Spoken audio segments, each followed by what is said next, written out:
Then we talked about the architecture. हमने देखा कि बेसिक जो मेरा पर्पस था किसी भी नेटवर्क कम्युनिकेशन में वो ये था कि मैंने इंटेंडेड डेस्टिनेशन से बात कैसे करनी है। ठीक है, वहां पे हमने कुछ ऑप्शंस को डिस्कस किया। जैसे हमने डिस्कस किया था कि अगर मुझे एक दोस्त से बात करनी है ओवर स्काइप, तो generally I need to have IP address. IP address मांगने के एक बहुत कन्वेंशनल सोल्यूशन सबने ये दिया कि स्काइप जो है they can bring in a machine. जो भी स्काइप पे लॉग इन हो तो during the time of that log in हम उसका आईपी स्टोर कर लेते हैं। Whenever I needs to call some of my friends तो मैं स्काइप के सर्वर से जो है वो आईपी की इंफॉर्मेशन ले सकता हूँ कि वो किस आईपी पे मौजूद है, किस एड्रेस पे मौजूद है, ताकि मैं वहां पे बात करनी शुरू कर दूं। टॉरेंट है तो टॉरेंट में भी मुझे इसी किस्म का एड्रेसिंग का एक मैकेनिज्म चाहिए था। We came up with some torrent sites. वो मुझे एक फाइल देती है जो एक लिस्ट ऑफ आईपीज कैरी कर रही होती है। अब सवाल आता है फाइल बनती कैसे है। We do have some volunteers actually, लेकिन वो ट्रैक रख रहे होते हैं। Whenever there is a file available with some machine तो कोई ना कोई ट्रैकर होता है जो कि देख रहा होता है कि किस किस मशीन के पास ये फाइल है। मुझे आईपीज चाहिए। अगर मैंने एक सिंपल नेटवर्क में एप्लीकेशन बनाई है जो दो लोगों में चैट करवा रही है, अब कोड ही मैंने लिखा है, या स्काइप के केस में या व्हाट्सएप के केस में कोड ही मैंने लिखा है, नाउ आई कैन नो के उनके आईपीज क्या हैं। लेकिन आईपीज चेंज भी हो सकते हैं। इस वजह से हमने बात की थी कि हमारे पास दो कन्वेंशनल आर्किटेक्चर हैं। एक है कि हम क्लाइंट सर्वर मॉडल पे आते हैं। हम कहते हैं कि एक मशीन फिक्स्ड आईपी पे बैठी है। Client is the one who always contacts. जब क्लाइंट कॉन्टैक्ट करेगा क्लाइंट नोज के फिक्स्ड आईपी क्या है, सर्वर कैन रिस्पॉन्ड। ठीक है, that machine is always available, that is why Facebook is always working. दूसरा मॉडल जिसके साथ हम आए, वी टॉक के that can be a peer to peer model, जिसमें एनी मशीन कैन ज्वाइन और लीव एट एनी टाइम, जहां पे हमारे पास कोई फिक्स्ड रिजर्व आईपी एड्रेसेस नहीं है। नहीं है तो we need to have some mechanisms. जैसे स्काइप कॉल थी, दो लोगों के दरमियान थी। Any one of them could be client, any one of them could be server. मैं किसी को कॉल करता हूँ, I would be acting as a client. जो कॉली होगा वो जो होगा he would be acting as a server. कुछ देर के बाद कॉली जो है वो खुद कॉलर बन जाएगा, किसी और को कॉल कर रहा होगा, then he will be acting as a client. तो रोल चेंज हो रहे हैं। लेकिन we need to have that mechanism जिससे हमें पता हो कि इंटेंडेड डेस्टिनेशन से किस आईपी पे बात करनी है। सही, that review we move further. हम अपने पहले एप्लीकेशन लेयर प्रोटोकॉल को पढ़ते हैं जो कि हमारा वेब का कन्वेंशनल प्रोटोकॉल है। How many of you have been actually doing some sort of any sort of web development? Okay, as expected very few of you. Okay, very basic overview. एक web page में क्या होना चाहिए? Generally वो you do have some text. वो मेरी वो जो टैग्स की इंफॉर्मेशन है, मेरी कैस्केडिंग स्टाइल शीट्स की है, जिस किस्म की भी इंफॉर्मेशन है, I do have some text. ठीक है, merged with some HTML tags और codes, and I do have some objects. Objects मेरी फाइल्स हैं। ठीक है, that could be an animation, that could be a video file, that could be some document, that could be a picture. अगर मैं department का web page open करता हूँ अपना ही यहाँ का, तो भी ऐसा ही होगा, कुछ टेक्स्ट होगा, कुछ पिक्चर्स होंगी, साथ में कुछ एनिमेशन की फाइल्स होंगी। तो एवरीथिंग इज अ फाइल। वो जो टेक्स्ट या बेस फाइल थी that is also a file. तो कन्वेंशनली असल में HTTP जो है वेब का प्रोटोकॉल है, लेकिन मेन जो पर्पस था that was file transfer. That is why HTTP is also very frequently being used for file transfer. Even आपके IoTs में एक बहुत फ्रीक्वेंट एप्लीकेशन जो बहुत फ्रीक्वेंट चॉइस जो होती है दैट इज कि आप HTTP के कुछ कन्वेंशनल मैसेजेस को यूज करके फाइल ट्रांसफर्स करवा लें। Now everything is a file. अब उन मशीन्स पे generally we do follow a directory structure. For example ये वो कंप्यूटर था, एज वी डिस्कस्ड कि ये किसी ना किसी सर्विस के जरिए से आईपी एड्रेस में ये चीज चेंज हो जाएगी, subschool.edu। इस मशीन में यहाँ एक we do have a directory structure जिसमें फाइल्स प्लेस्ड हैं। तो every file is there, we can locate any of these files, हम उनको डाउनलोड कर सकते हैं। फाइन, एक से दो चीजें हमने HTTP की और डिस्कस करनी थी। HTTP इज अ प्रोटोकॉल जो आज हर वेब यूज कर रही है, और हर वेब लिटरली हमें बहुत डाइवर्स किस्म की सर्विसेज ऑफर कर रही है।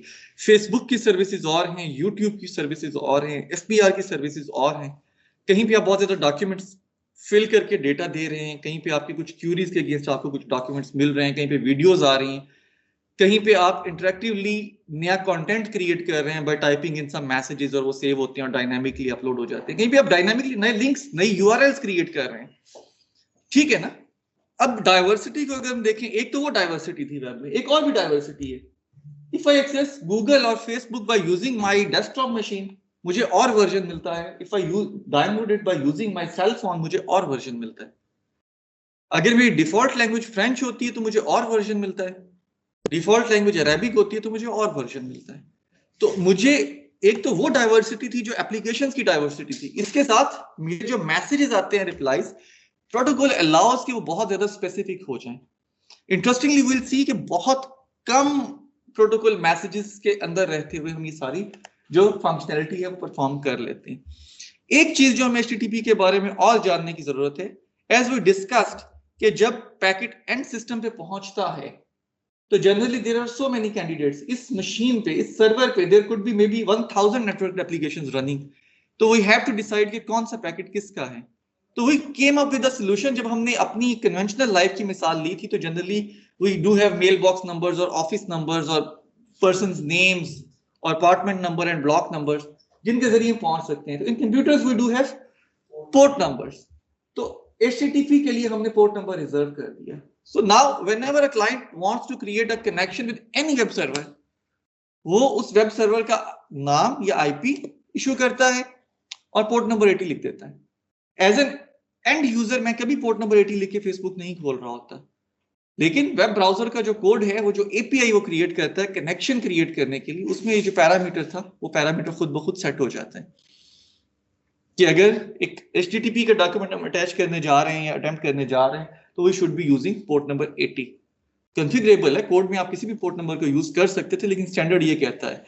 जनरली कई वेब ब्राउजर्स आपको अलाउ करते हैं आप different web browser port number पे जाएं, जाके अपनी एडवांस सेटिंग में देखिएगा, दे डू अलाउ समटाइम्स कि आप किस पोर्ट नंबर पे ऑपरेट करना चाह रहे हैं। ठीक है, एक चीज। दूसरी चीज, HTTP जो है इसमें server client always contact, server response, और सर्वर क्लाइंट की स्टेट याद नहीं रखता। इसके एडवांटेज ये हुआ कि सर्वर पे हमने लोड कम करना शुरू कर दिया। Now we can think of having servers जो multi million, in fact tens of hundreds of millions users को पर सेकंड अकोमोडेट कर सकें। सर्वर के पास जो भी क्यूरी आती है, क्लाइंट की सारी इंफॉर्मेशन उसी क्यूरी में होती है। By seeing that query server respond कर देता है। ठीक है, अगर मैं याहू पे लॉग्ड इन हूं तो मेरी लॉगिन की इंफॉर्मेशन उसी क्यूरी के अंदर आएगी, प्रोटोकॉल का हिस्सा नहीं है। वो हम आगे जाके देखेंगे क्यूरी में हमने ये एड इन कैसे डाला है। Now let's think of an example. Let's suppose ये मेरे कॉलेज का वेब पेज है, ये कोई सम स्कूल है, या लेट्स से ये हमारा ही कॉलेज है, डिपार्टमेंट है। ठीक है, इसमें कोई एक वेब पेज है, क्लाइंट और सर्वर की एक इंटरेक्शन है, क्लाइंट ने एक पेज डाउनलोड करना है सर्वर से। ये पहला पार्ट है। This part actually relates to the transport layer. Transport layer पे जाएंगे तो इस मैसेज फॉर्मेट को, इसकी पूरी डिटेल को हम बहुत डिटेल में पढ़ेंगे। अभी के लिए हमें इतना जानना है कि जब भी हम कोई एप्लीकेशन बनाते हैं दो एंड सिस्टम्स के अंदर रहते हुए, वो दो किस्म की होती है। एक बहुत अच्छी सर्विसेज वाली रिलायबल एप्लीकेशन, ठीक है, जिसको आप रिलेट कर सकते हैं TCS के साथ, और एक बगैर किसी एडिशनल सर्विस के अनरिलायबल एप्लीकेशन, जिसको आप पोस्टल सर्विस का वो जो लेटर बॉक्स में मैं एक लेटर डाल के आ जाता हूं उसके साथ रिलेट कर सकते हैं।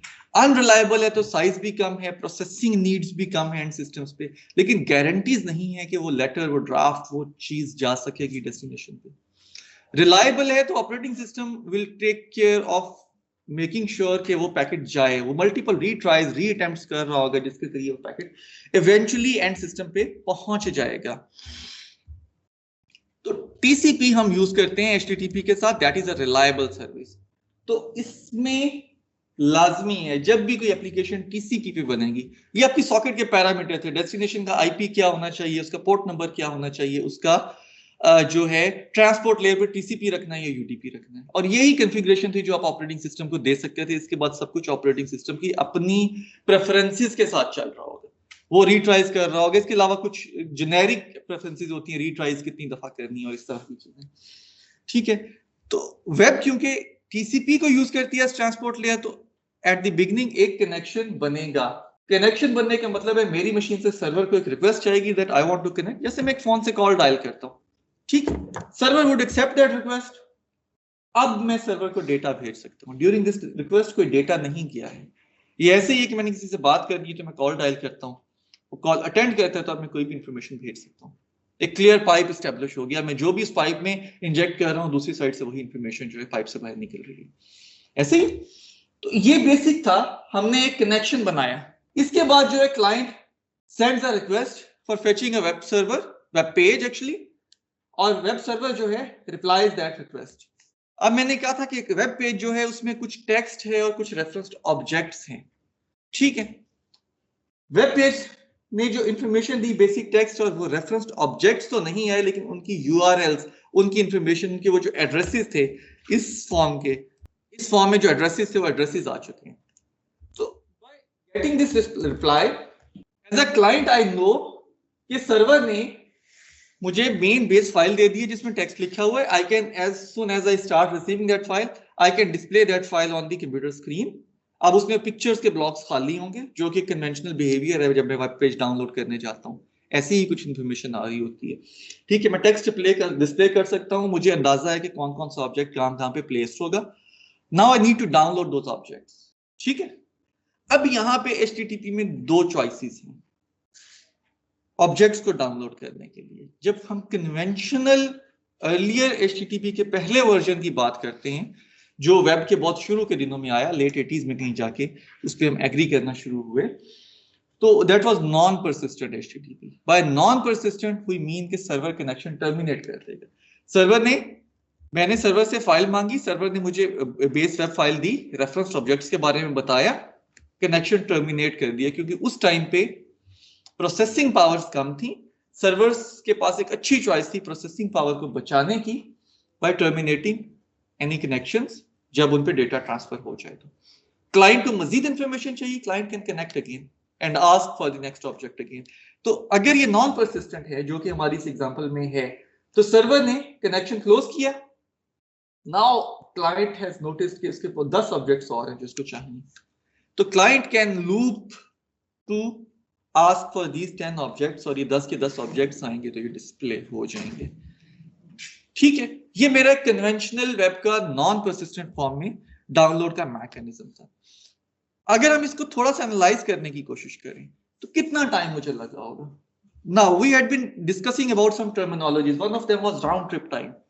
क्लाइंट मशीन से सर्वर तक अगर कोई पैकेट जाता है और फौरन से रिप्लाई आ जाता है तो कितना टाइम तो जो पैकेट जाने में और वापस आने में लगा, वो used to call it round trip time, ठीक है। अगर मैंने TCP कनेक्शन बनाना है तो that actually consumes 1 round trip time.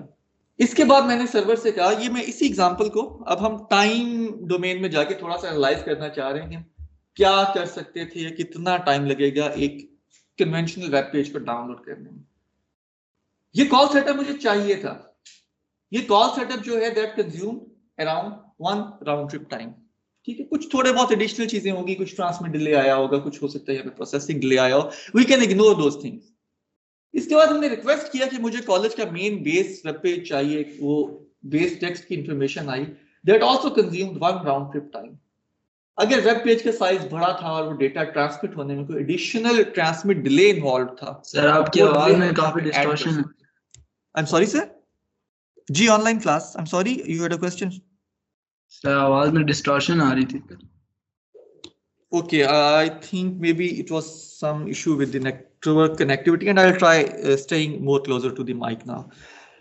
Okay, ये जो additional delay है, ये अगर मेरी फाइल साइज बहुत बड़ा था तो we can face some additional delay depending upon the file size. Let's assume कि फाइल साइज भी बहुत छोटा था, तो for simplicity sake हम कह सकते हैं कि इस सर्वर से, इस क्लाइंट से इस सर्वर तक फाइल लेके आने में 2 राउंड ट्रिप टाइम्स इन्वॉल्व होंगे, ठीक है जी। ये 2 राउंड ट्रिप टाइम्स हैं जो मुझे चाहिए होंगे सर्वर से फाइल डाउनलोड करने के लिए। मेरे पास तो 10 रेफरेंस्ड ऑब्जेक्ट्स और भी थे। अब कितना ज्यादा टाइम मुझे चाहिए होगा, multiply by 10। Generally I needed 2 round trip times for 1 file, ठीक है। 10 फाइल्स थी तो I needed 20 round trip times for those 10 referenced objects. अब अगर आपने लैब में अपनी वो कमांड्स वगैरह को एग्जीक्यूट करके देखा है तो राउंड ट्रिप टाइम्स का आपको थोड़ा सा अंदाजा होगा अगर आपने पिंग और इस तरह की कमांड्स को चलाया है। फॉर एग्जांपल चले, हमने एक लेक्चर स्लाइड को देखा था आपने पहले लेक्चर में, अगर आपने कमांड्स को नहीं भी चलाया, वहां पे हम ट्रेस राउट करते थे और गूगल से या हर सर्वर के दरमियान में जो राउटर्स होते थे मुझे 3-3 रिप्लाई देते थे। बाय दोज रिप्लाईज हम डिस्कस कर रहे थे कि इस मशीन से या इस राउटर से मुझ तक कितना डिले इन्वॉल्व हो रहा है। जनरली पाकिस्तान में जब आप करते हैं मुख्तलिफ सर्विसेज पे, तो what I have noticed is कि अगर मैं गूगल को रिक्वेस्ट भेजता हूं तो वहां से जो यूजुअल राउंड ट्रिप टाइम आता है that changes from 20 to 80 or 90 milliseconds. Usually it stays around 40-45 milliseconds for my network connection. आपके इंटरनेट कनेक्शन में हो सकता है डिफरेंट आ रहा। रीजंस हम सबको पता है, पाथ कौन सा था, बैंडविड्थ कितनी थी, डेटा रेट क्या था, कनेक्शन वायर्ड था या वायरलेस था, वो सारे पैरामीटर्स जो उसके साथ में इन्वॉल्व हो रहे हैं। ठीक है, let's assume for simplicity sake server जो मुझसे 100 मिलीसेकंड दूर है, दैट एक्चुअली मींस कि 22 राउंड ट्रिप टाइम्स का मतलब है कि अगर एक सर्वर से मेरा 100 मिलीसेकंड आरटीटी था तो मुझे 2200 मिलीसेकंड्स चाहिए पैकेट को डाउनलोड करने के लिए। 2 सेकंड 2.5 सेकंड के अंदर पैकेट डाउनलोड होगा।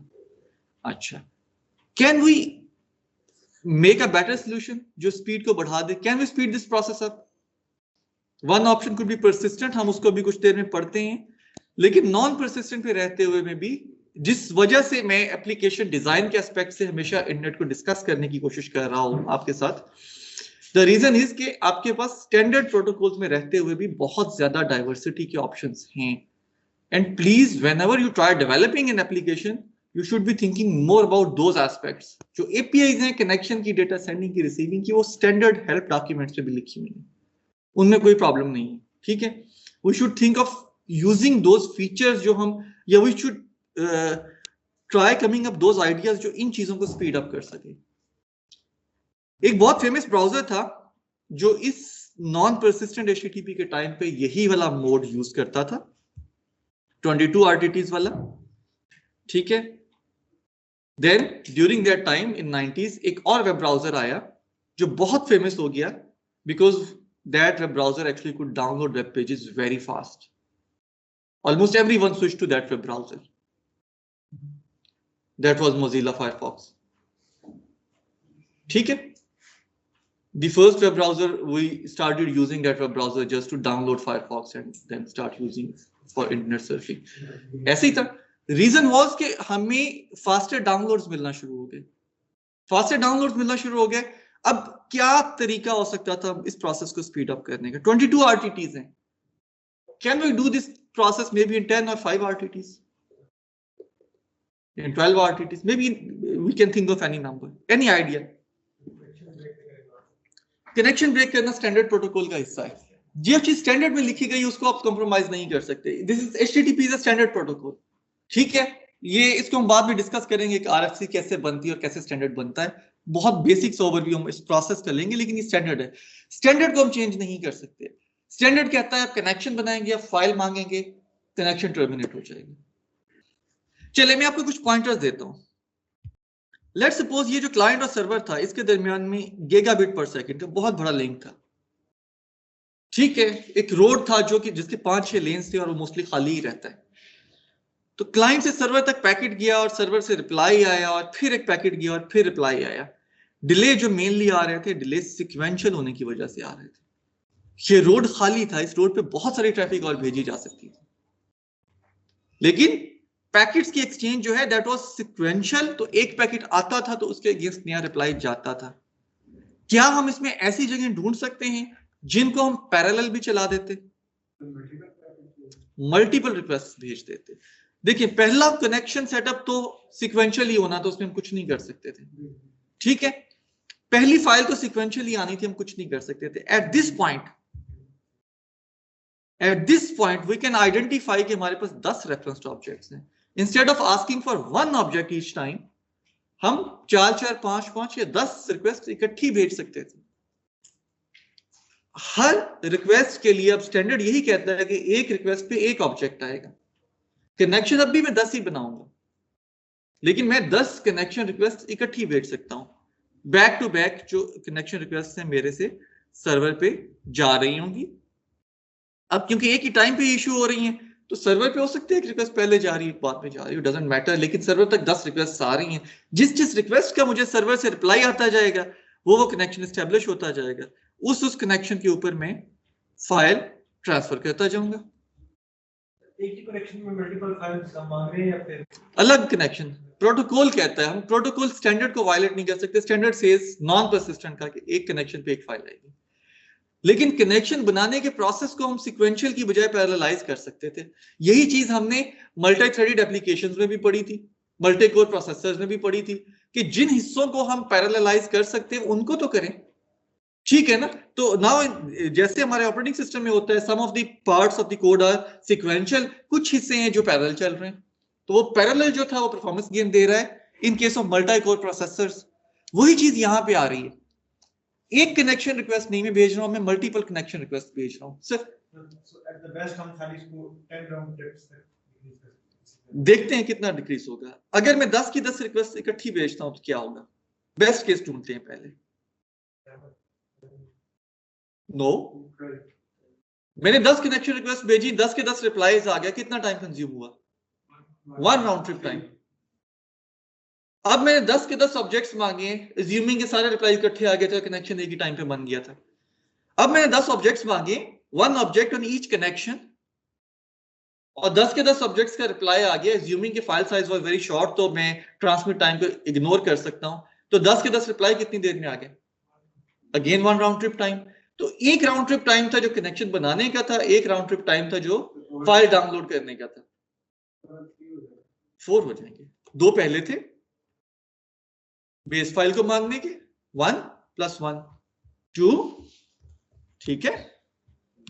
देखें मांगी ना, बेस फाइल के लिए कनेक्शन बनाया 1 round trip time, base file मांगी 2 राउंड ट्रिप टाइम्स।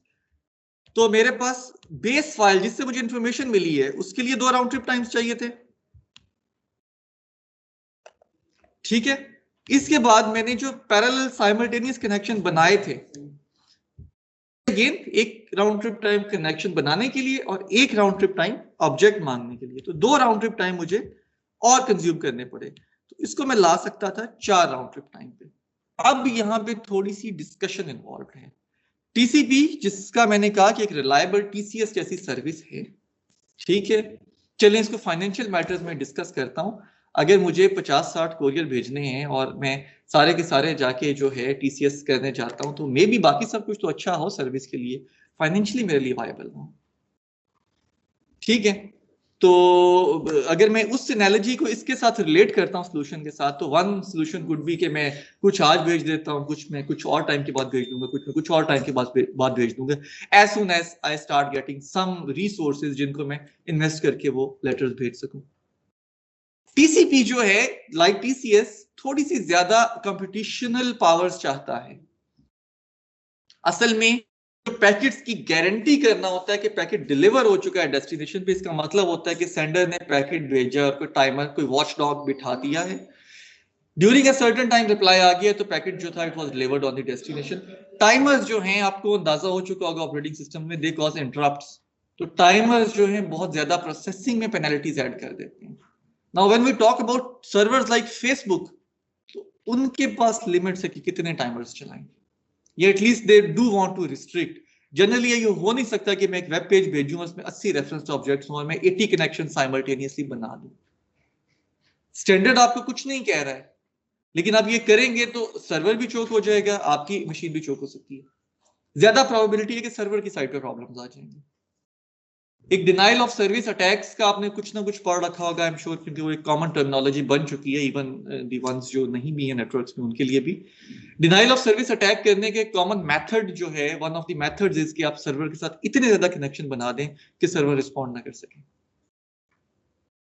सही है। तो generally servers they restrict you, usually servers जो है दे रिस्ट्रिक्ट यू टू 5 और 10 कनेक्शंस, इससे ज्यादा बनाने नहीं देते। यूजुअल नंबर 5 के आसपास होता है।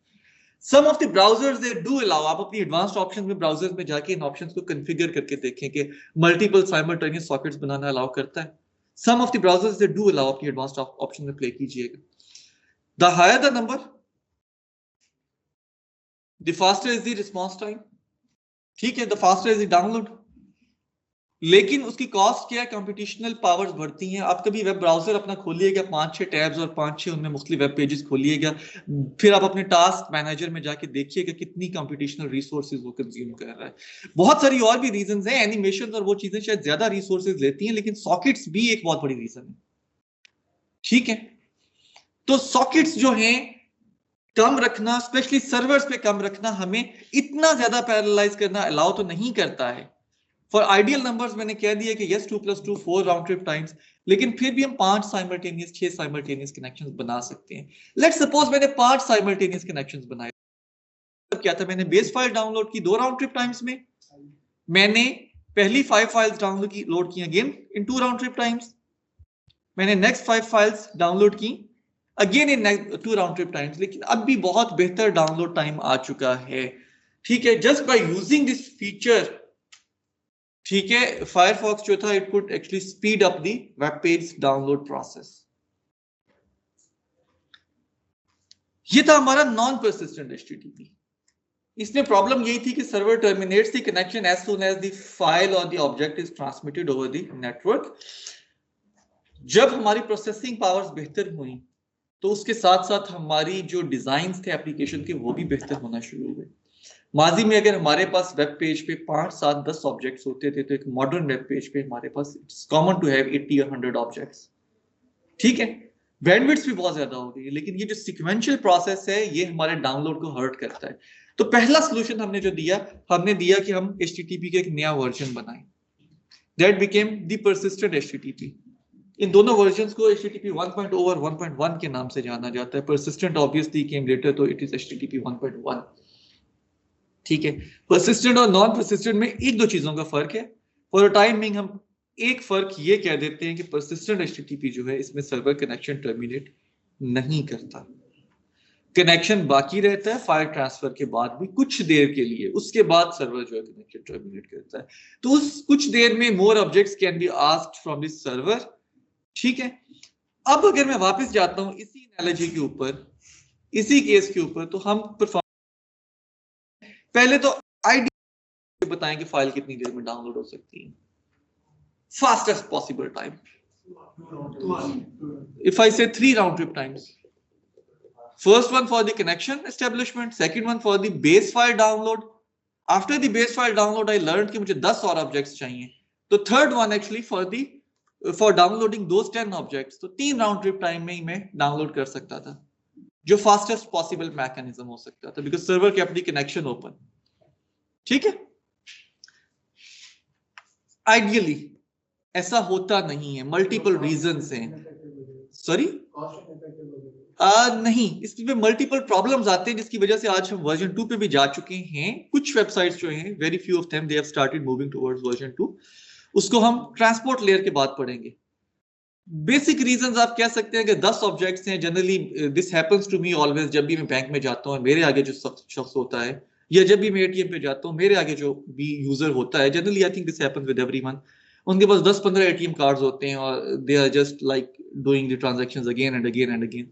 तो एक टर्म यूज होती है technically head of line blocking. आप एक क्यू में आपने 10 ऑब्जेक्ट्स मांगे हुए हैं, ऑब्जेक्ट नंबर 4 जो था उसने इनडेफिनेटली ज्यादा टाइम लेना शुरू कर दिया। अब सर्वर उसको ट्रांसमिट करेगा तो अगला ऑब्जेक्ट ट्रांसमिट करेगा ना, कनेक्शन तो एक सिंगल कनेक्शन है।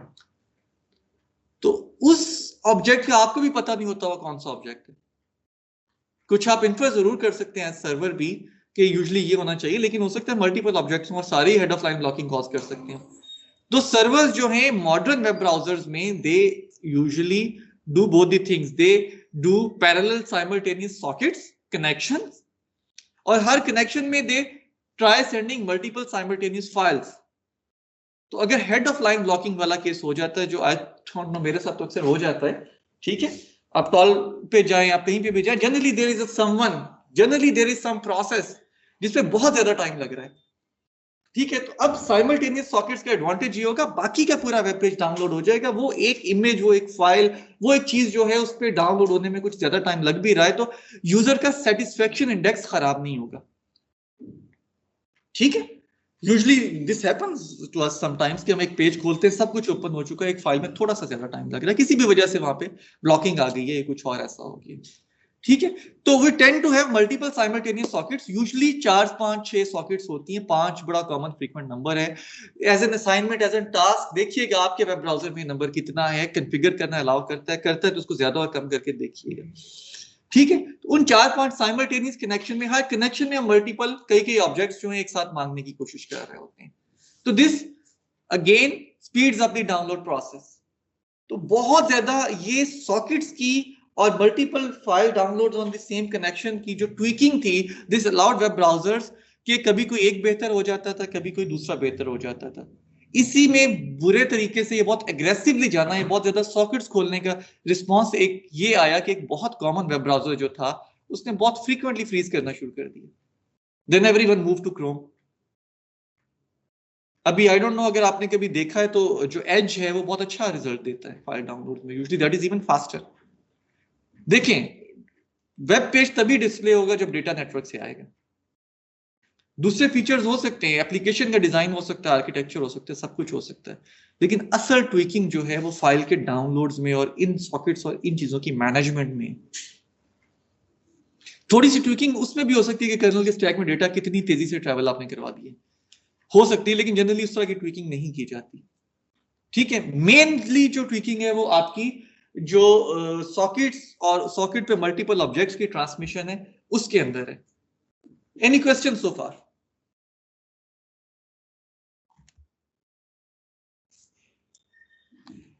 अब हम आगे चलते हैं, अब हम उन पैरामीटर्स पे जाके देखने की कोशिश करते हैं कि हमारे पास जो है मैं दो बहुत कॉमन मैसेजेस हैं वेब में। पेज मांगने के लिए you send a gate message, और पेज के रिप्लाई के लिए जो है server sends a response message. ठीक है, ये पेज मांगने के लिए रिक्वेस्ट आ रही है, this is a gate message. Generally यही दो मैसेजेस हैं जिसपे वेब की HTTP पे जो कुछ भी हो रहा है उनकी इंटरेक्शन हो रही होती है। इसके अलावा मैसेजेस बहुत कम यूज हो रहे होते हैं। जब HTTP बनाया गया था तो इसको ह्यूमनली अंडरस्टैंडेबल बनाने के लिए, उस वक्त क्योंकि टूल्स और यूटिलिटीज कम थे, तो डिबगेबल रखने के लिए इसको हमने ASCII में लिखा था। लिटरली अगर आपने वायरशार्क के पैकेट कैप्चर किए हैं तो आपने इस किस्म का डेटा नीचे एप्लीकेशन डेटा में पड़ा हुआ देखा होगा। सही, ये डेटा ऐसे ही ट्रैवल कर रहा होता है। कुछ हमने रूल्स बना दिए, हमने कहा है कि पैकेट मांगना है, भेजना है, क्या करना है, मैसेज का नाम लिखें, उसकी डिटेल लिखें, हर नई लाइन जो है that is one header file. Now I would request कि you just read this header files और जो मेरे सवाल थे ना उनके जवाब दें। क्लाइंट ने ये पैकेट भेजा है, कैन सर्वर टेल कि क्लाइंट सेल फोन यूज कर रहा है या PC यूज कर रहा है? अगर बता सकते हो तो सर्वर को एक इफ लगाना, if client is using a cell phone तो उसको ये वाला पेज दे दें, PC तो ये वाला पेज दे दें। इन हेडर लाइंस को पढ़ें, देखें कहीं इंफॉर्मेशन है किसी वेब ब्राउजर से मिलती जुलती किसी चीज का नाम नजर आ रहा है आपको? जी, क्लाइंट जो है अपना यूजर एजेंट में अपना ऑपरेटिंग सिस्टम, अपना जो ब्राउजर है सॉरी, और जो अपना उसका वर्जन है और वो डिटेल्स है वो भेजता है। Based on that information server can decide कि उसने क्या करना है, किस किस्म का रिस्पांस देना है। अगर सर्वर के लिए उसके लिए रेडी डॉक्यूमेंट नहीं होगा तो एक डिफॉल्ट डॉक्यूमेंट भेजा जा सकता है। अगर फेसबुक का मोबाइल पेज नहीं होगा तो मैं जब मोबाइल पे फेसबुक खोलूंगा तो मुझे फेसबुक का कन्वेंशनल पेज भेजा जा सकता है। मोबाइल पेज इसलिए बनाया था कि वो स्क्रीन पे ज्यादा फिट आए और डाउनलोड डेटा जो है वो कम उसको चाहिए हो, क्योंकि यूजुअली मोबाइल डेटा जो होता है दैट इज प्राइस्ड। ऐसे ही है ना, पर GB या पर MB वो उसकी कुछ ना कुछ चार्जेस होते हैं। लैंग्वेज का कई पैरामीटर नजर आता है आपको? Sorry, language parameter is there, accept language जो है US है। इन लाइंस को याद रखने या समझने की जरूरत नहीं है, आप इनको टेक्स्ट को पढ़ के इन्फर करने की कोशिश कर सकते हैं क्या है। जो फ्रीक्वेंट यूज होने वाली लाइंस हैं they are more than 100 lines. तो इसमें आप अगर अपने, there are so many websites जहां पे आप अपने कंप्यूटर से जाएं तो दे टेल यू कि आपके सिस्टम में क्या HTTP मैसेज भेजा था, आपको लिखा हुआ दिखा देंगे। You can capture this message by using Wireshark. लेकिन बहुत सारी इंफॉर्मेशन हमने इन्फर कर ली है। Can any one of you tell me कि कौन सा वेब पेज है which is being visited? Web page कौन सा डाउनलोड कर रहे हैं, वेबसाइट कौन सी है जो हम विजिट कर रहे हैं?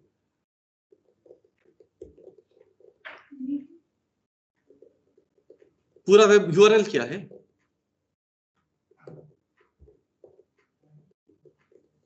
gnet.cs.umass मैसाचुसेट्स का वो है एड्रेस .edu, आपकी बुक की स्लाइड है तो उसी से रेलेवेंट है, सही है, और उसका index.html है जो ऊपर लिखा हुआ है। मेन आईपी क्या है और उसके अंदर डायरेक्टरी स्ट्रक्चर क्या है। Can any one of you tell me कि ये persistent कनेक्शन पे फाइल मांगी गई है या नॉन persistent पे मांगी गई है? persistent में मांगी गई है। HTTP 1.1 is written here. जब persistent में मांगी गई तो अभी भी क्लाइंट जो है कोशिश करता है सर्वर को फर्दर ईज करने की कि कनेक्शन वो क्लाइंट मेंटेन करना चाह रहा है, क्लाइंट ने अपना सारा रिक्वायर्ड डेटा डाउनलोड कर लिया, so the connection can be terminated. तो क्लाइंट यहां पे कीप अलाइव भी बता सकता है। By telling this keep alive parameter, server knows कि मुझे कनेक्शन को ओपन रखना है या मुझे इसको टर्मिनेट कर देना है। इसके अलावा for downloading some of the object, server को क्लाइंट इंकरेज कर सकता है कि क्लाइंट जो है वो कुछ जो है इनकोडिंग्स को सपोर्ट करता है, तो अगर सर्वर ने कंप्रेशन करनी है किसी डेटा की तो उस तरह की इनकोडिंग्स को भी यूज किया जा सकता है। ये कुछ पैरामीटर्स हैं। अगर मैं आर्डिनो वगैरह किसी इस तरह के डिवाइस से कुछ भेज रहा हूँगा अपने IoT डिवाइस से फाइल ट्रांसफर के लिए या फाइल डाउनलोड के लिए, तो ये मेरा मैसेज और छोटा हो जाएगा। मैं अपनी मशीन से भेज रहा हूँ तो काफी बड़ा मैसेज हो जाएगा।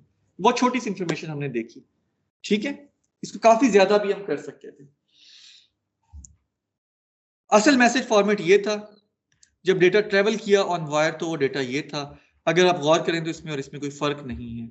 मेथड जो था वो गेट था, URL वो इंडेक्स डॉट वो था, वर्जन मेरा HTTP 1.1 था, carriage return line feed actually tells के ये लाइन खत्म हो गई है। तो अब जितनी मेरी हेडर लाइंस वो यहाँ आई, मैं डेटा यहाँ पे फिल करके भी भेज सकता हूँ गेट के लिए। At times there are web pages जो मेरे लिए और आएंगे, किसी और के लिए और आएंगे, किसी और के लिए और आएंगे, based on some certain information filled in this body data. तो हो सकता है मुझे कुछ फॉर्म फिल करके कोई वेब पेज मांगना हो तो यहाँ पे बॉडी की ऑप्शन है, अदरवाइज ये एम्प्टी जाएगा और यहाँ पे ऊपर जो है वो इंफॉर्मेशन ट्रेवल करना शुरू कर देगी। एनी क्वेश्चन सो फार? इतनी डाइवर्सिटी जो थी हमारे पास वेब के अंदर, असल में अगर आपने गौर किया तो सिर्फ गेट और रिप्लाई जो रिस्पॉन्स था या पोस्ट था, इनकी ये जो लाइन थी हेडर, इनकी वजह से ही थी। Because the number of messages we have for HTTP is very small. असल में वर्जन 1.0 में मेरे पास 3 ही मैसेजेस थी। Get was for getting asking a web page, post जो था उसका रिस्पॉन्स था, रिप्लाई था। अगर मुझे डिबगिंग करनी है, मुझे लिटरली वेब पेज डाउनलोड नहीं करना है, सिर्फ देखना है चीजें ठीक से आ रही हैं, इस तरह के काम करने, तो एक हेड मैसेज होता था जो ऑब्जेक्ट आपको वापस नहीं करता था, उसकी डिटेल्ड इंफॉर्मेशन दे देता था, कब बनाया गया और इस तरह की दूसरी चीजें, सर्वर पे कब रखा गया वगैरह।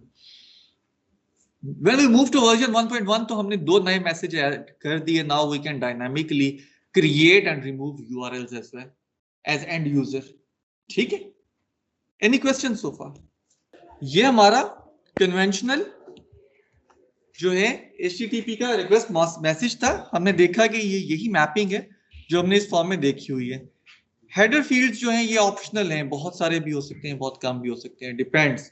ठीक है, यहाँ पे अगर हम कुछ एग्जांपल्स की बात करें, फॉर एग्जांपल हमने कहा HTTP स्टेटलेस है, सर्वर क्लाइंट को याद नहीं रखता, लेकिन now every one of you would say कि जब हम दराज पीके पे या अमेजोन पे जाते हैं और कुछ आइटम्स परचेज करते हैं और वेबसाइट बंद कर देते हैं और कुछ देर के बाद दोबारा आके वेबसाइट को खोलते हैं, तो वो आइटम्स तो हमारे कार्ट के अंदर मौजूद होते हैं।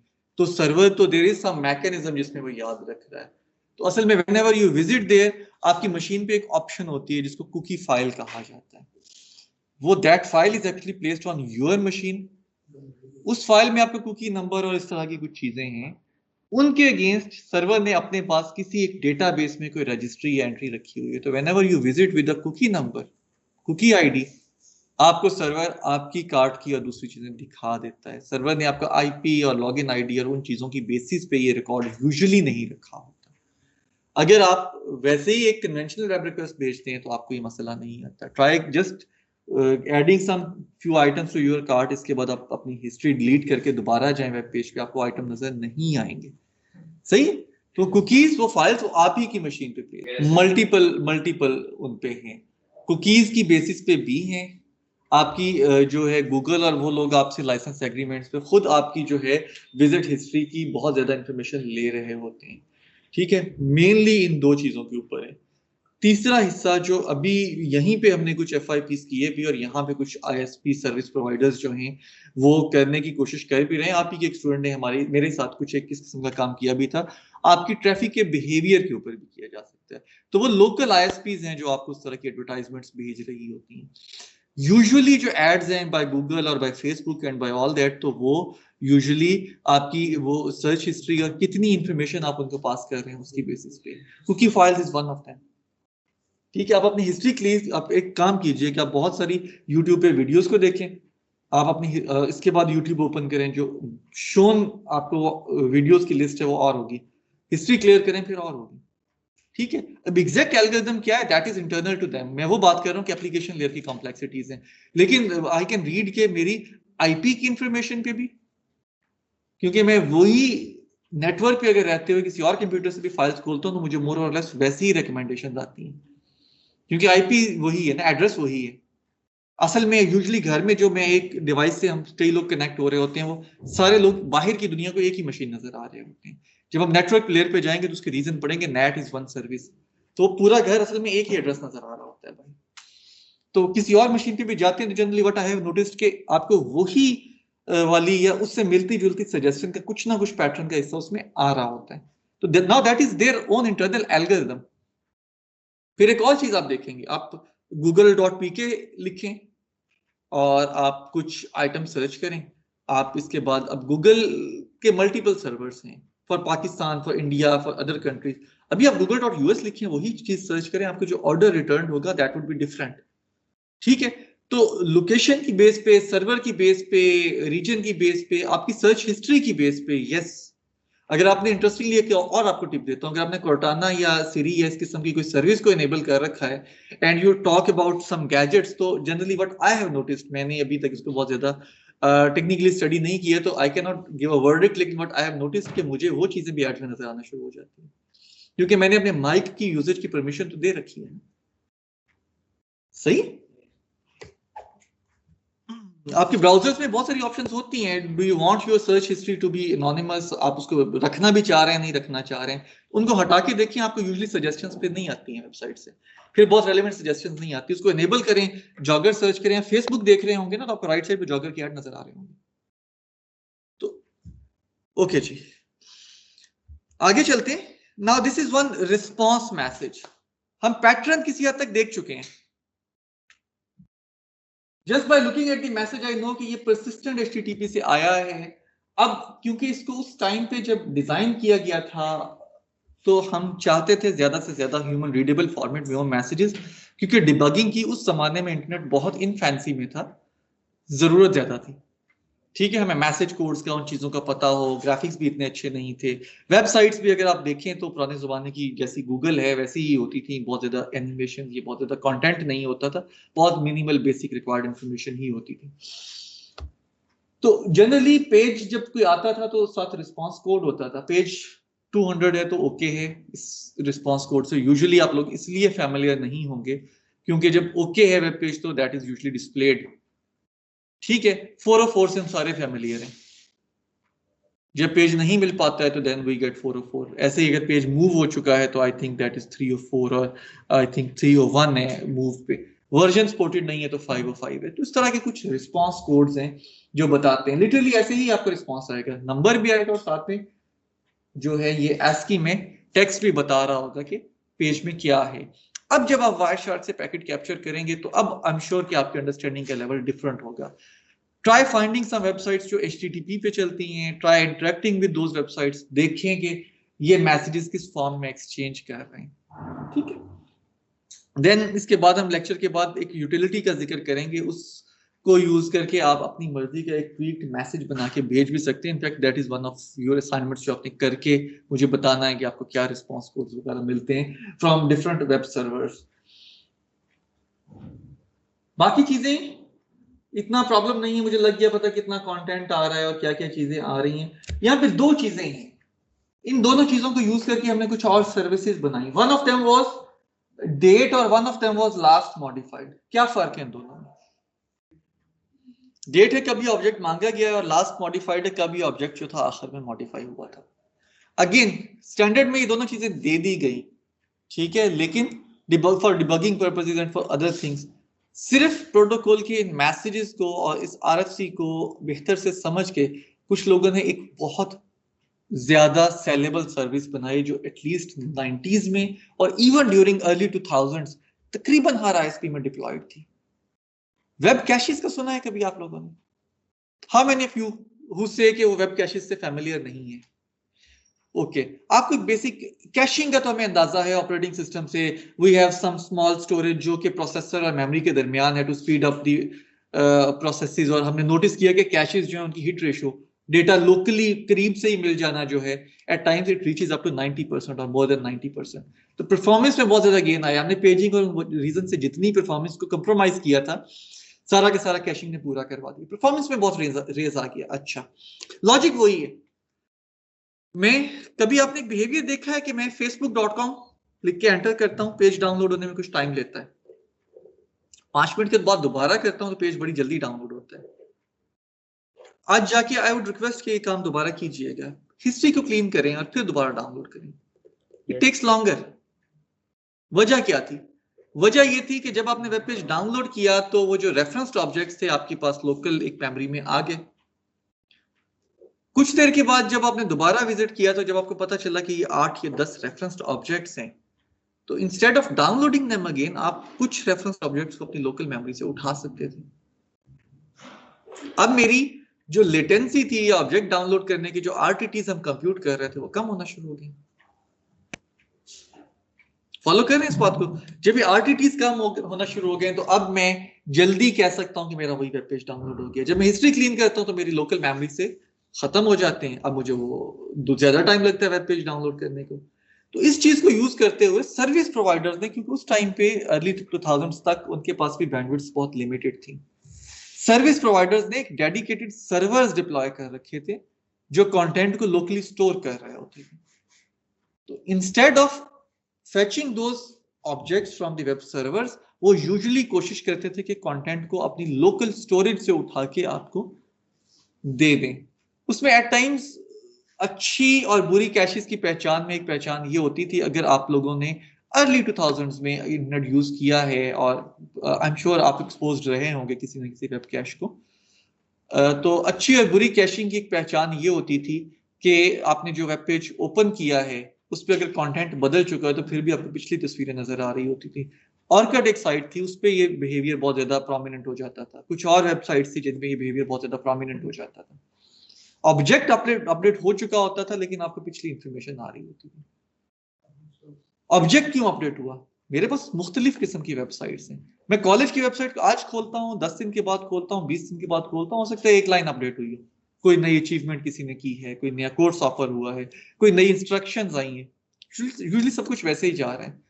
मैं BBC न्यूज खोलता हूँ, 1 घंटे के बाद आधी वेबसाइट अपडेट हो चुकी होगी। दुनिया में बहुत कुछ हो रहा है। तो देयर आर फ्यू वेबसाइट्स जो बहुत तेजी से अपडेट हो रही हैं, देयर आर फ्यू वेबसाइट्स जो बहुत कम पेस पे अपडेट हो रही हैं। अब बेसिकली कैशेस जो थी, लॉजिक वाज सिंपल कि लोकली कंटेंट स्टोर कर दें। अब यहां पे आपको कुछ एल्गोरिथम्स चाहिए थे। For example we can say कि जो छोटे स्मॉल साइज ऑब्जेक्ट्स हैं उनको डाउनलोड ही कर लें, उनको स्टोर करने में और प्रोसेसिंग करने में क्या एफर्ट करनी है। जो बड़ी फाइल्स हैं, हाई डेफिनेशन पिक्चर्स हैं या वीडियोस हैं, ये इस तरह का कोई कंटेंट है, उसको स्टोर कर लें लोकली, बार बार उसको लोकल हिस्ट्री से दें। अब प्रॉब्लम आता है, कोई एक वीडियो थी जो अपडेट हो गई है, तो अब कैसे पता चलेगा कि ये वीडियो अपडेट हो चुकी है सर्वर पे, लास्ट मॉडिफाइड। तो अब instead of asking the object, आपका जो लोकल कैश सर्वर है, यहीं से एक टर्म प्रॉक्सी सर्वर की भी निकली। असल में तो मुझे फेसबुक यूज करना था, लेकिन locally there was a machine who was holding the data जो फेसबुक से आना था। तो that machine is acting as a server and that machine is actually acting as a proxy for that server. तो बहुत कॉमन टर्म कैशेस के time में, तो तकरीबन जो नहीं भी टेक्निकल यूजर्स थे they were usually familiar with the term proxy server. उसका आईपी क्या है, अगर आप लोगों ने यूज किया तो इंटरनेट ऑप्शंस में जाके एडवांस सेटिंग्स में आप बताते थे कि प्रॉक्सी सर्वर का आईपी क्या होना चाहिए। आज भी फैसिलिटी अवेलेबल है। You can think of downloading a small web code. I would request, इस कोर्स में आपको बहुत कुछ सीखने को मिलेगा अगर आप इन चीजों से प्ले आउट करेंगे खुद से। ट्राई वेब कैशेस के सॉफ्टवेयर अब तो ओपन एक्सेस में पड़े हैं। Try building a small network, एक में वेब कैश रखें, अपने ब्राउजर की सेटिंग में जाके उसको उस मशीन का आईपी दें, चाहे लैन का ही आईपी हो, ठीक है, वो आपका प्रॉक्सी सर्वर होगा, आपका डेटा वहां से आ रहा होगा। किसी और मशीन पे वेबसाइट विजिट करें, किसी दूसरी मशीन पे उसको डाउनलोड करके देखें। Try running these kind of small projects. Wire shark को साथ में एनालाइज करें, कितनी इंफॉर्मेशन बाहर से आई है, कौन से पैकेट्स आए हैं, कौन से गए। कुछ अरसे के बाद जो है यू विल स्टार्ट अंडरस्टैंडिंग के अगर एक वेब पेज डाउनलोड होता है तो कितने मैसेजेस या किस किस्म के मैसेजेस यूजुअली जो है एक्सचेंज हो रहे होते हैं। ये इंफॉर्मेशन जो होती है generally we call it a signature, कि वेब ट्रैफिक है तो वो इस किस्म के पैटर्न पे आती है, वॉइस ट्रैफिक है तो वो इस किस्म के पैटर्न पे आती है। ये नेटवर्क सिक्योरिटी, नेटवर्क एनालिटिक्स और इस तरह की जगहों पे जाके सिग्नेचर जो है बहुत यूजफुल होना शुरू हो जाता है। वो जो मशीन लर्निंग की बात करते हैं, दूसरी चीजों की बात करते हैं, या सिस्टम्स को ट्रेन करने की बात करते हैं कि वो वल्नरेबिलिटीज को इस तरह की चीजों को आइडेंटिफाई करें, वो असल में यहां से आ रही होती है। ठीक है, just try playing with these things. आप छोटी छोटी सी एप्लीकेशंस को, सब कुछ अवेलेबल है, वायरशार्क लगाएं, एक वेब कैश बनाएं, डाउनलोड करें, प्ले करें, आपको काफी कुछ इसमें सीखने को मिलेगा। एनी क्वेश्चन सो फार? ये हमारे HTTP के रिस्पांस कोड्स हैं। यूजुअली वी गेट ओके तो पेज डिस्प्ले हो जाता है, मूव परमानेंटली तो जो है पेज मूव हो चुका होता है, बैड रिक्वेस्ट है, नॉट फाउंड है, इस तरह की दूसरी चीजें हैं। यहाँ पे आपकी एक असाइनमेंट इस वीकेंड पे असल में 2 असाइनमेंट्स अपलोड हो जाएंगी। One of them is relevant to this thing. आपने करना ये है कि असल में आपकी बुक में उसके काफी सीक्वेंस स्टेप्स बताए भी हुए हैं। टीसीपी कनेक्शन बनाने के लिए आपके सिस्टम ही में एक यूटिलिटी है टेलनेट। पहली गूगल सर्च, ये ड्राफ्टेड असाइनमेंट मिल जाएगी। I'm just trying to explain कि आपने गूगल सर्च आपको टेलनेट इनेबल करने का तरीका बता देगी विंडोज पे। By Telnet you can build a TCP connection on port number 80 with the any web server जो HTTP पे चलता हो। ठीक है, उसके बाद आप इस किस्म का गेट मैसेज जो है वो खुद टाइप कर सकते हैं। You will simply type a message, जो गेट मैसेज होगा, आप इतना बड़ा टाइप ना करें मैसेज, आप छोटा सा मैसेज टाइप कर दें। ठीक है, कंटेंट भी शायद मैं उन मैसेजेस का आपसे शेयर कर सकता हूँ। ये these all header lines can be removed, web page फिर भी आ जाएगा। ठीक है, अब जब आप वो टाइप करके एंटर करेंगे 2 दफा, कैरेक्टर लाइन फीड बन जाएगा, तो आपको सर्वर से रिस्पांस आएगा। वो रिस्पांस आपने मुझे बताना है क्या आता है। ठीक है, बुक में स्लाइड्स में वो गिवन है, step by step process given है, लेकिन आपको टेलनेट और अंदाजा जरूर हो जाएगा कि सिंपल एक कनेक्शन था। अगर आस्की बेस्ड प्रोटोकॉल था तो वो सिंपली स्ट्रीम ऑफ कैरेक्टर्स है जो जैसे ट्रेवल कर रही है। Any question so far? Today we talked about our first application layer protocol, that was for web HTTP। HTTPS हम अभी पढ़ नहीं सकते क्योंकि जब क्रिप्टोग्राफी या सिक्योरिटी इन्वॉल्व होती है तो पूरा TCP/IP का स्टैक इन्वॉल्व होता है। Maybe at the end of the course we can try sparing some time, और maybe next semester if network security is offered, so we can think of studying those kind of things in larger details। लेकिन mainly इसी के ऊपर कुछ हमने wrapper और चीजें add करके चीजों को सिक्योर करने की कोशिश कर रखी है।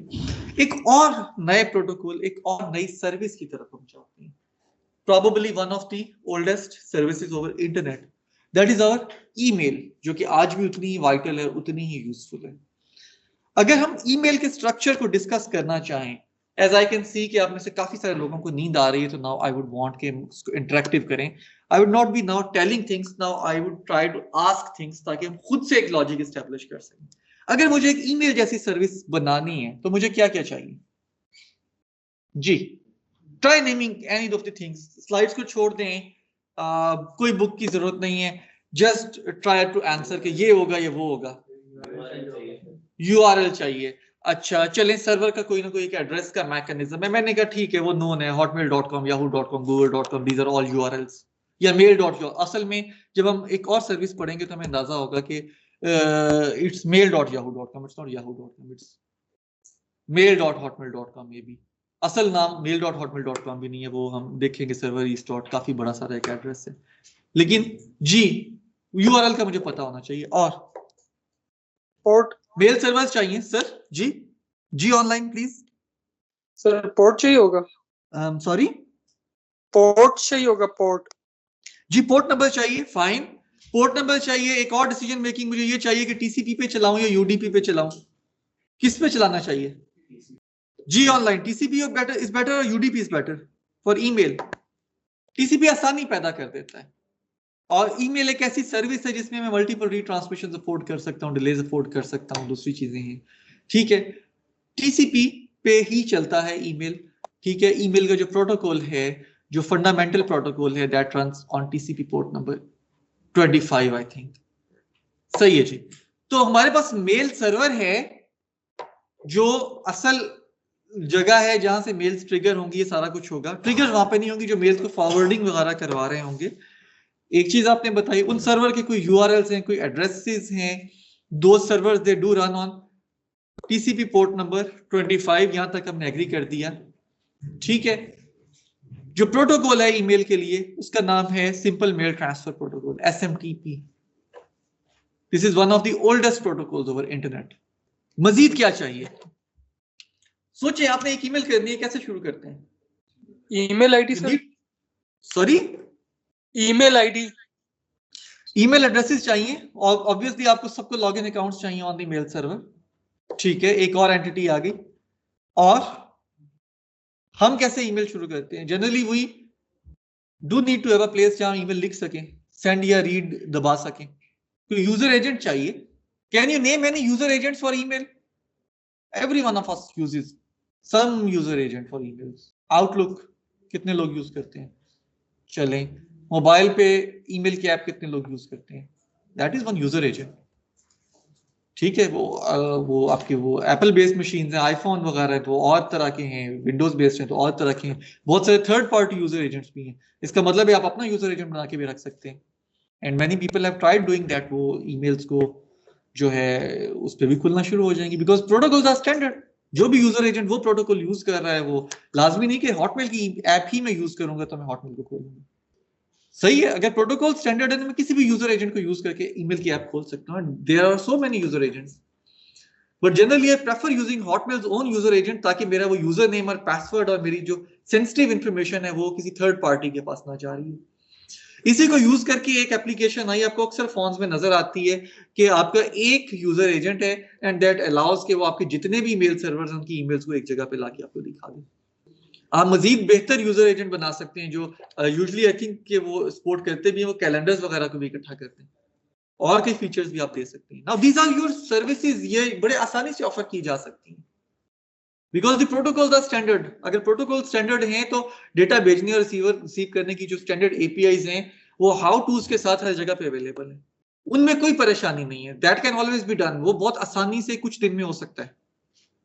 जो असल चीज आती है वो आपकी एप्लीकेशन लॉजिक, आपकी एप्लीकेशन डिजाइन में आती है, उन फीचर्स में आती है जो आप अपनी एप्लीकेशन में ऑफर कर रहे हैं। सही। तो यूजर एजेंट मुझे चाहिए, एक चीज हो गई। मेल सर्वर मुझे चाहिए, दूसरी चीज हो गई। प्रोटोकॉल चाहिए मुझे ईमेल करने के लिए बिटवीन द मेल सर्वर्स या वो जो भी है। तीसरी चीज हो गई, तीन चीजें हो गई। इसके साथ हमने कहा कि हमें ऑब्वियसली सर्वर है तो उसका एड्रेस होगा, प्रोटोकॉल है तो पता होगा कि टीसीपी पे चल रहा है या यूडीपी पे चल रहा है, ठीक है। कुछ चीजें वी हैव एग्रीड। हमने कहा कि प्रोटोकॉल जो है it runs on TCP, it runs on TCP port number 25, ठीक है। यूजर एजेंट्स बहुत सारे हैं, we can use any of those. Even मैं आज वेब बेस्ड यूजर एजेंट भी यूज कर लेता हूं। मैं अपने वेब ब्राउजर खोलता हूं, उसमें hotmail.com लिखता हूं, वेब पेज आ जाता है, that is also one user agent. I need to have a place जहां मैं वो, I need to have that piece of paper जिसपे मैं अपना वो जो खत था वो लिख सकूं और उसको एनवेलप में सील कर सकूं। वो जो एनवेलप में सील करने का प्रोसेस था वो ईमेल रेसिपिएंट का ईमेल एड्रेस लिखना है, बाकी सब कुछ तो वैसे ही है। तो ये तीन एंटिटीज है मेरे पास। इनके अलावा भी कुछ चीजें हैं। Try not to read the thing, just try looking at the picture. ये एक मॉडर्न जो है ईमेल सर्विस की पिक्चर है, कंप्लीट नहीं है लेकिन काफी सारी चीजें इसमें हैं। Try not to read the text, try just going through the picture. कुछ और भी नजर आता है आपको? कुछ और भी चीजें, मेन तीन एंटिटीज हमने बना दी। यूजर एजेंट है, वो ईमेल वगैरह जो है ड्राफ्ट करता है, भेज देता है। मेल सर्वर है जो कनेक्शन बनाता है और ईमेल्स एक्सचेंज करवाता है। अच्छा, और जो है प्रोटोकॉल है जिसके जरिए ईमेल जब मैं ड्राफ्ट कर देता हूं तो कहां स्टोर होनी चाहिए? यूजर एजेंट पे होनी चाहिए या मेल सर्वर पे होनी चाहिए? Now that is one question. कहां होनी चाहिए?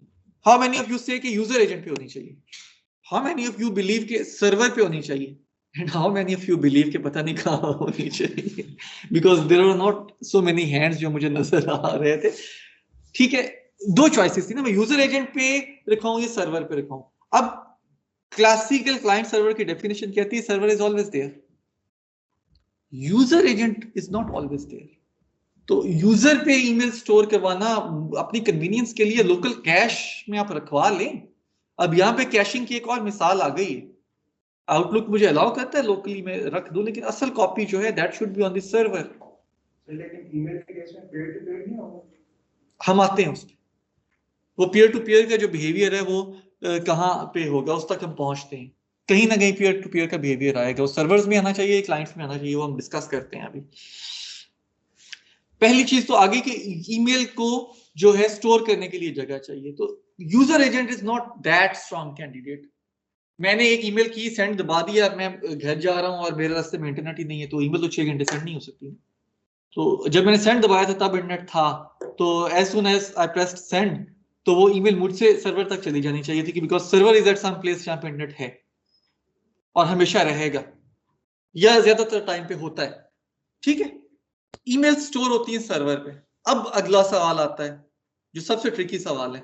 सर्वर पे मैंने कहा कि मेरे लिए जितनी भी ईमेल्स आई हैं वो स्टोर हो जाएंगी। सर्वर ने मेरे लिए एक मेल बॉक्स बना दी है, उस मेल बॉक्स का नाम जो है वो umar@gmail.com है। आप सबके लिए एक एक मेल बॉक्स बना दिया है, तो मेरे से रेलेवेंट जो भी ईमेल आ रही है उसमें आ रही है, ऐसे ही है। लेकिन मैं अब एक और सवाल करता हूं, मैं तो जीमेल का सर्वर यूज करता हूं ईमेल्स करने के लिए, लेकिन जिसको मैं ईमेल्स कर रहा हूं वो नस्ट का सर्वर यूज कर रहा है। अब क्या करें? अब दो पॉसिबल पाथ्स हो सकते हैं, कैन यू गाइड मी कि कौन सा लेना चाहिए? डजंट मैटर, मैं ईमेल जीमेल की यूज कर रहा हूं, मैं नस्ट के सर्वर को ईमेल भेज देता हूं। दूसरा है कि नहीं, मैं तो जीमेल के सर्वर को भेजता हूँ, जीमेल के सर्वर आगे नस्ट के सर्वर को ईमेल भेज दे। कौन सा पाथ आपको लगता है कि ज्यादा अप्रोप्रिएट है? मैं डायरेक्टली चला जाऊं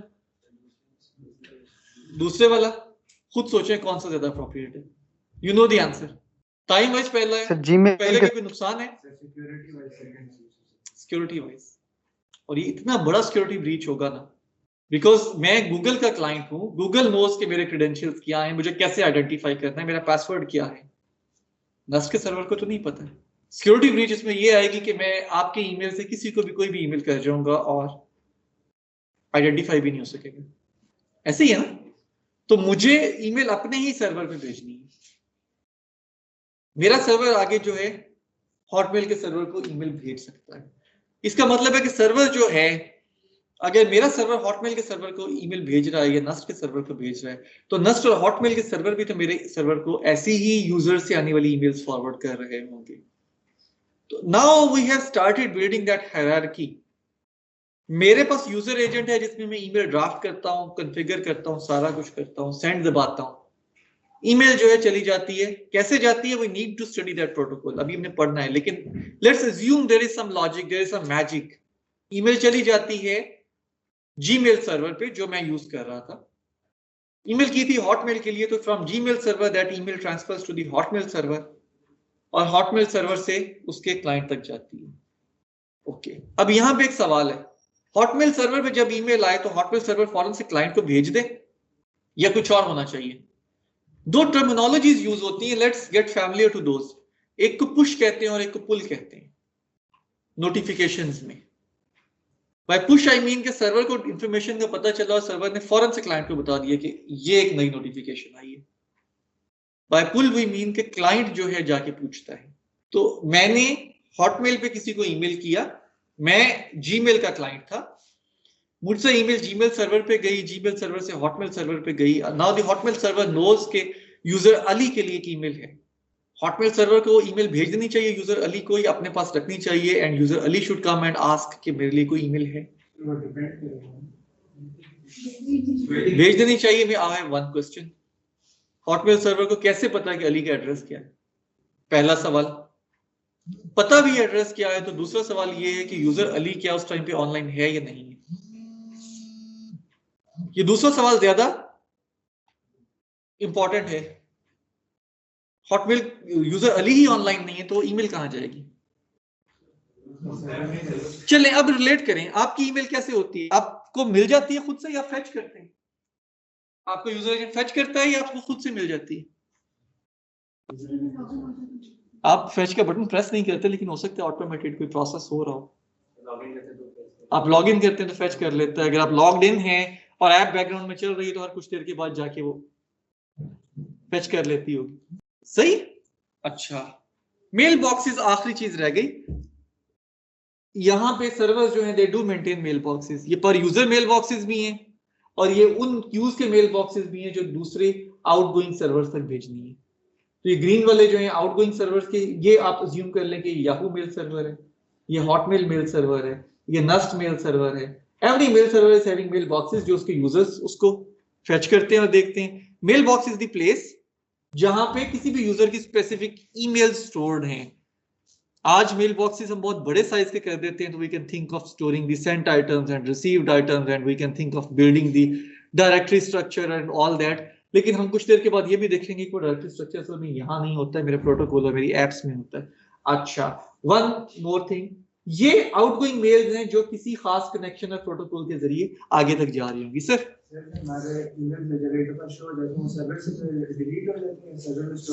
अच्छा, उसके लिए आप असल डिटेल के लिए थोड़ा सा वेट करें। असल में ईमेल देखने के लिए मल्टीपल प्रोटोकॉल हैं, ईमेल भेजना आसान है, उस वजह को हम डिस्कस करेंगे क्यों। अच्छा, उन प्रोटोकॉल्स में अब आप यूजुअली अगर आप अपने यूजर एजेंट को कॉन्फ़िगर भी करते हैं तो आपको कहता है कि remove from server and keep on the client. ठीक है, अब वो एप्लीकेशन के एनहांसमेंट्स हैं। आपकी कई जो टूल्स हैं, मेल यूजर एजेंट्स हैं, वो कहते हैं, आपसे पूछते हैं जब आप अगर आप गौर करें, आप जब मेल कॉन्फ़िगर करते हैं आपसे पूछता है ये पीओपी पे POP3 वगैरह पे चलनी है, पोस्ट ऑफिस प्रोटोकॉल पे चलनी है, IMAP पे चलनी है, कौन से प्रोटोकॉल से फैच करनी है। गौर कीजिएगा जाके, अपना कोई भी यूजर एजेंट खोले, ठीक है, कन्वेंशनल जीमेल वगैरह के यूजर एजेंट से ना अपनी सारी ईमेल्स को अटैच करने की कोशिश करें। That is quite trusted. आप उनसे पासवर्ड छुपा भी लें, उन्हें पता होगा वैसे। एनीवेज, तो इनफैक्ट अगर आपको कभी याद ना रहे तो उनसे जाके पूछ सकते हैं। देखिएगा वो कितनी ऑप्शंस पूछते हैं आपके मेल सर्वर के लिए, वो किस प्रोटोकॉल से आपको डेटा देगा। तो वो प्रोटोकॉल्स की भी कुछ रिस्ट्रिक्शंस हैं, लेकिन yes, I can read email from server, I can keep it there और आई कैन डिलीट। तो जनरली उसने आपसे एक दफा चॉइस पूछ लिया, आउटलुक आपसे पूछता है कि सर्वर पे कॉपी रखनी है या हटा दूं। तो उसके लिए तो था कि डाउनलोड और डिलीट की दो ऑपरेशन इकट्ठे कॉल कर दे। अब सर्वर से कॉपी हट गई, आपके पास आ गई। अब मजीद यूजर एजेंट ने आपको एक फैसिलिटी दी, वो इसकी एक ईमेल्स की फाइल होती है, आप नई मशीन पे ले जाएं, जाके उसको इंपोर्ट करें, सारी ईमेल्स आपकी नई मशीन पे खुल गई। लेकिन that is a local cash, जैसे व्हाट्सएप में होता है। आप फोन चेंज करें, वो जो व्हाट्सएप की वो फाइल थी आप दूसरी मशीन पे ले जाएं, लेकिन that is a local copy. Server पे रखा है नहीं रखा है, अगर वो लोकल कॉपी लॉस्ट है तो सर्वर पे तो कुछ नहीं है। आप ये भी कह सकते थे कि सर्वर पे भी कॉपी होगी और यहाँ पे भी होगी। तो मेरा नस का ईमेल पिछला जो था उसमें वो मेरे पास कैपेसिटी कम होती थी, तो generally what I used to do was कि मैं वहां से रिमूव कर देता था और अपने पास उनको किसी और सर्विस पे डाउनलोड कर लेता था। लेकिन जिस भी यूजर एजेंट पे जाएंगे ये सवाल आएगा कि सर्वर से उस यूजर एजेंट तक कौन सा प्रोटोकॉल चाहिए। ये हम प्रोटोकॉल की जब डिस्कशन करेंगे, क्योंकि इसमें थोड़ा सा कैच है। पहले हम उसकी रैशनल बिल्ड करेंगे, फिर हम इस डिस्कशन में जाएंगे। Any other questions? We close our lecture here.